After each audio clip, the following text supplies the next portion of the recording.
Dober dan. Jaz sem prišla do vas, zato ker me zanima ena informacija.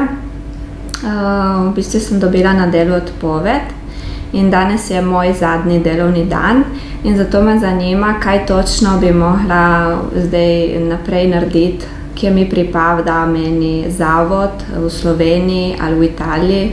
V bistvu ne vem, na koga naj se obrnem. Torej, zaposlena ste bila v Italiji?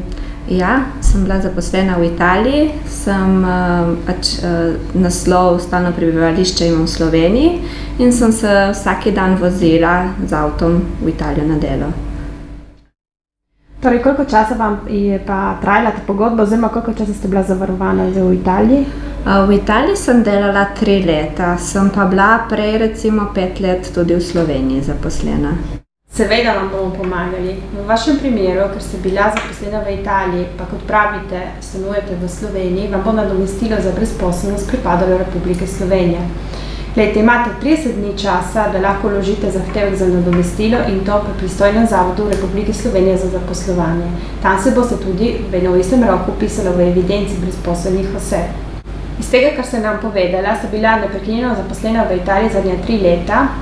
V 3 letih vam je delodajalec plačal, ker ste bila v rednem delovnem razmerju, tudi brez prispevka za primer nadomestila za brezposelnost.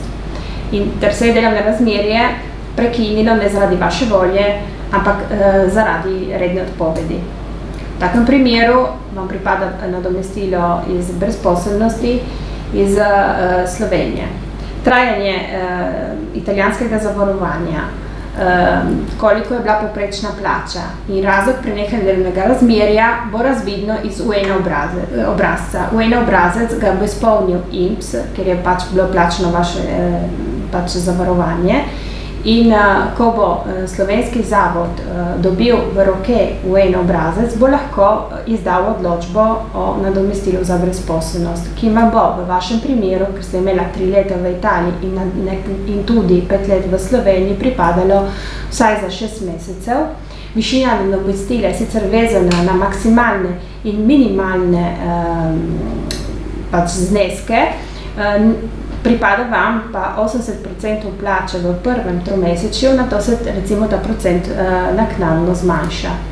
Bi dodala pa tudi, da morate paziti na zdravstveno zavarovanje, kajti se vam zdravstveno zavarovanje v Republiki Sloveniji prekine z prekinitvijo delovnega razmerja v Italiji. Tako da vam svetujem, da se obrnite tudi na Zavod za zdravstveno zavarovanje Republike Slovenije, da pa si uredite zdravstveno zavarovanje v času čakanja odločbe nadomestila za brezposelnost.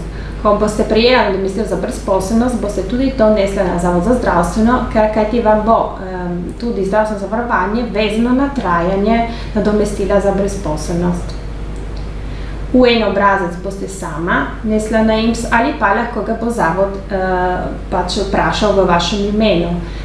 Obrazec za vprašati UN obrazec INPS imamo tudi pri nas, sicer je potrebno, da priložimo zadnje 4 plačilne liste in kopijo odpovednega pisma.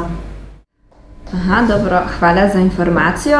Torej to pomeni, da grem jutri na zavod in mi bojo oni povedali, ali rabim še kaj pri vas? Na nas se boste lahko ponovno obrnila, seveda, če boste opazila, da so zamude v izdaji UN obrazca od INPS-a in bomo poskušali ukrepati zoper italijanskega pokojninskega zavoda oziroma poizvesti, kje se je zataknila zadeva. Obenem ostanemo na vašo razpolago, katerokoli zahtevek ali vprašanje boste imela v obravnavi čezmejnega dela. Dobro, najlepša hvala za informacijo. Prosim.